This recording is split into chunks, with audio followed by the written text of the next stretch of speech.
ಅಯೋಧ್ಯೆಯಿಂದ ಬಂದ ಮಂತ್ರಾಕ್ಷತೆ ಹಾಗೂ ರಾಮಮಂದಿರದ ಆಮಂತ್ರಣ ಪತ್ರಿಕೆಯನ್ನು ವಿತರಿಸಲಾಯಿತು.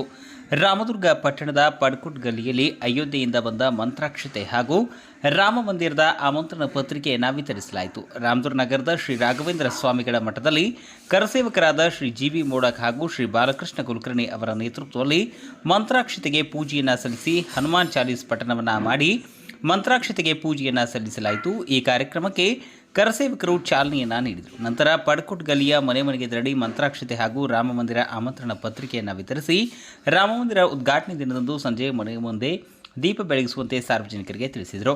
ಈ ವೇಳೆ ಬ್ರಾಹ್ಮಣ ಸಮಾಜದ ಅಧ್ಯಕ್ಷರಾದ ಪ್ರಸಾದ್ ಕುಲಕರ್ಣಿ, ವೆಂಕಟೇಶ್ ಪಾಟೀಲ್, ವಿನಯ್ ಗುಡ್ಕಿಂಡಿ, ನವೀನ್ ಎಲ್ಗಾರ್, ಕೇದಾರ್ ರಾಜನಾಳ್, ಅಭಯ್ ಲೋಹಾರ್, ಭೂಷಣ್ ದಾತೆ, ಅನಂತ ದೇಶಪಾಂಡೆ, ಮಂಜುನಾಥ್ ಕುಲಕರ್ಣಿ, ದರ್ಶನ್ ಚಿಟ್ನಿ ಸೇರಿದಂತೆ ಹಲವು ಯುವಕರು ಈ ವೇಳೆ ಉಪಸ್ಥಿತರಿದ್ದರು.